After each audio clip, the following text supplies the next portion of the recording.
Hi, welcome to the second part of our capital accumulation chapter. And our basically problem was possible ways to increase capital.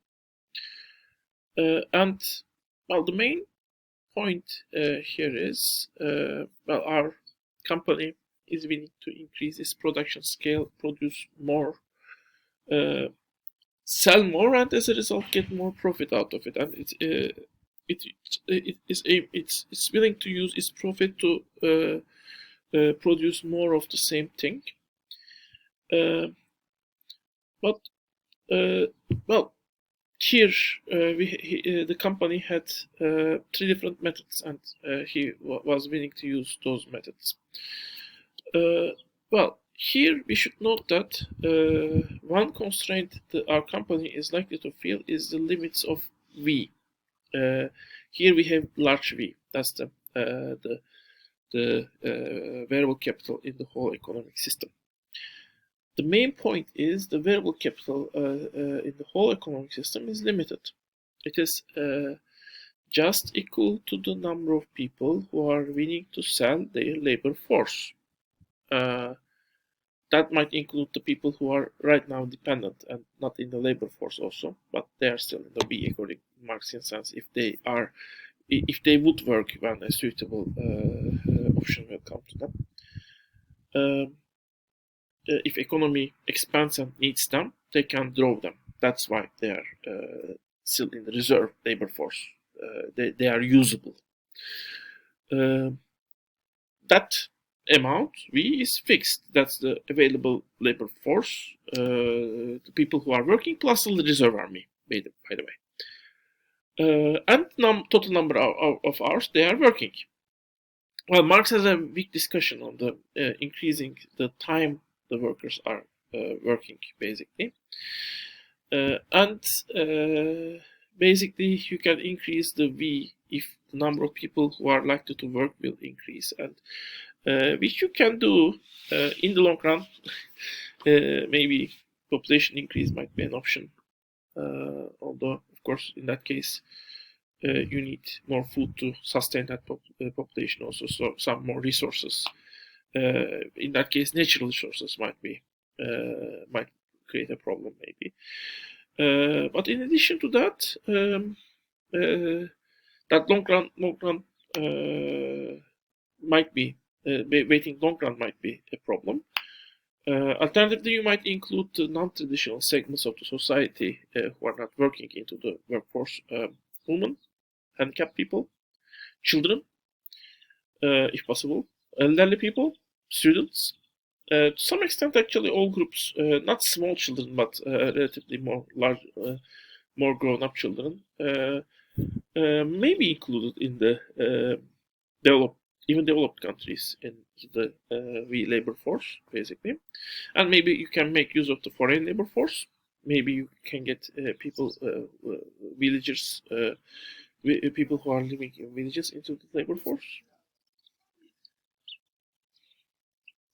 In addition to that, but then you have a limit of the labor force, and the main point is continuously the companies who are trying to expand hit when you are at the limit, you are not able to increase the V.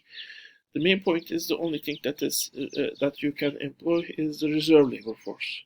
But when companies try to expand, they continuously hit the limit of the reserve labor force, which makes the workers more expensive individually but also collectively, because you have only so many people. Of course, you can always switch from one profession to another's profession, and that problem I will actually want to discuss a little bit. Well, let me say that that's why ideally also in economics, for a healthy economy, the professions should be also flexible. So which means actually people who are working in one profession should be workable in another profession ideally, so that the limits of one profession won't be felt, and pretty much whole labor force will mixed as if it's one big pool of workers. Now maybe we have one skilled labor force who are working in various different types of jobs. For example, engineers can be working in banks. Some skilled professions which maybe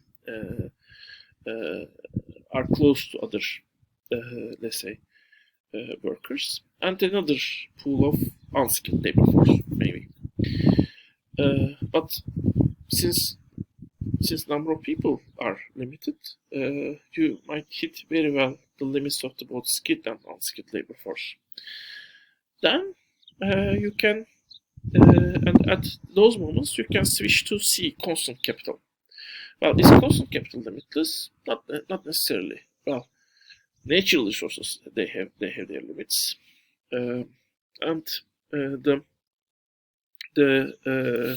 especially today, the energy is something that is continuously felt as something that is limited. However, we should also note that C usually consists of things that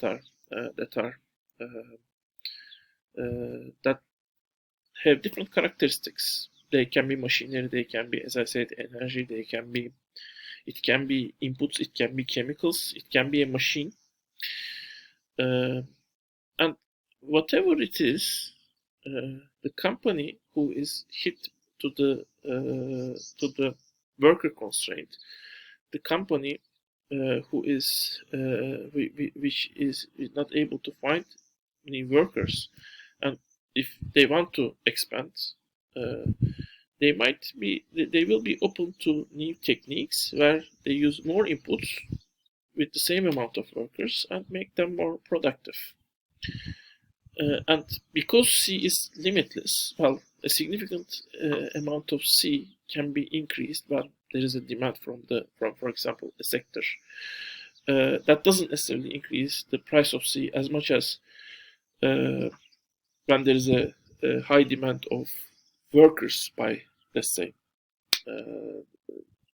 all sectors. When there is a high demand of, let's say, a certain type of steel or certain type of machine by all sectors, then production can easily switch from other sectors to that machine, and that might increase the number of that machine being produced, and that doesn't necessarily increase the price of that let's say that machine as much as it will. The similar demand will increase price of workers or the wages. Why?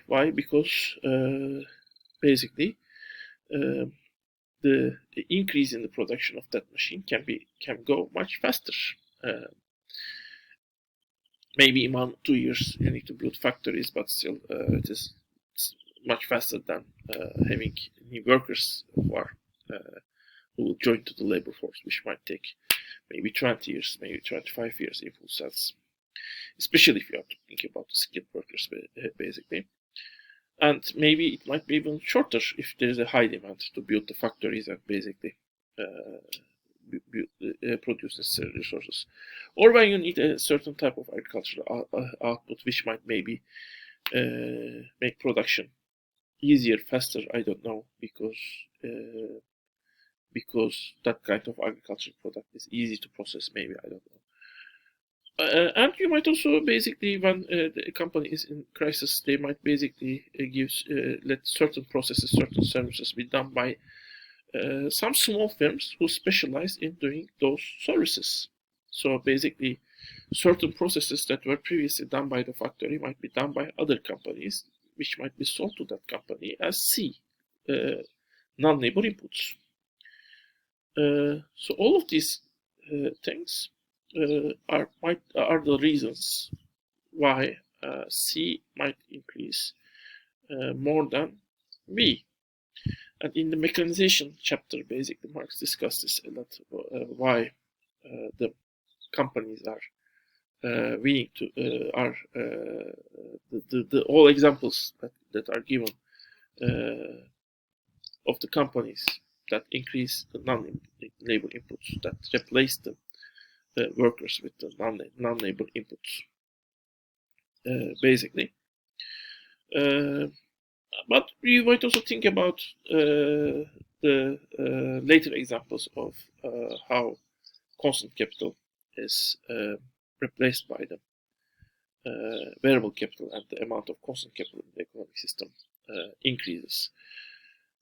By the way, constant capital might be roughly considered as the amount of capital in neoclassical sense, the large K, but it's not in full sense because the raw materials that are not officially part of K. K is machinery and infrastructure, but raw materials are also part of C, by the way.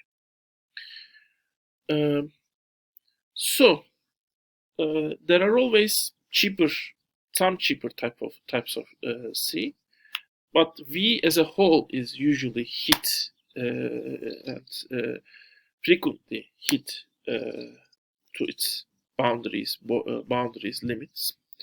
And when V is as a whole hits its limits, basically the companies are switching to C from V. But C in general never hits to as a whole to its limits. So when you hit limit of C in one sense, for example, energy, well, you can switch another type of C instead of V, which might be, for example, if you hit the C in terms of energy, then you use more metals as an input to insulate your machine, which might basically save you some energy. So all of these reasons are part of the are reasons why companies prefer C to V in general. The only exception is the case when a new segment of workforce is joining to the workforce of a country, which might be the influx of large immigrant force, like it happens in Turkey as a result of Syrian people coming to Turkey, by the way. Or in Europe in late second half of 20th century, when all non-European people, including Turkish people, are coming to Europe to work in European countries. Anyway, that's one thing. The other thing is, well, if our company is willing to increase its production level, one problem it will hit is, it will find itself is how to sell to these new customers. But we can do it either by increasing the market size, allow new people buying that product. But ideally, if you increase the market size, that will benefit all users, all sellers in the market. You might also be willing to increase the market share. Well, increasing market size, especially in agriculture, where people have produced, there is a good harvest, they have produced a lot of a crop. You see this famous advertisement, they promoting one agriculture product in a year, saying that it is so good for everything. Partially it might be good, but probably those advertisements just pop up that year because there's an excess harvest of that product. They want to sell that excess harvest. Next year, you realize there's another product that is good for everything, basically. Anyway, but as a company who want to expand, you want to most benefits to yourself. So you also want to increase the market share. So how do you do that?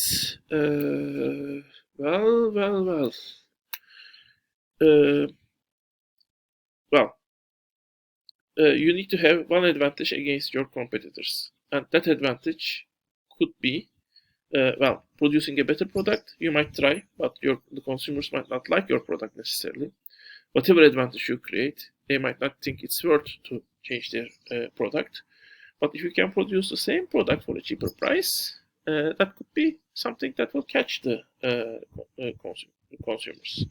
But in order to be able to do that, you need to have probably decrease the production costs. Otherwise, if the production cost is fixed, you will go to a price war with other companies, and basically you might lose that price war. But if you decrease the cost, then that will give you an edge.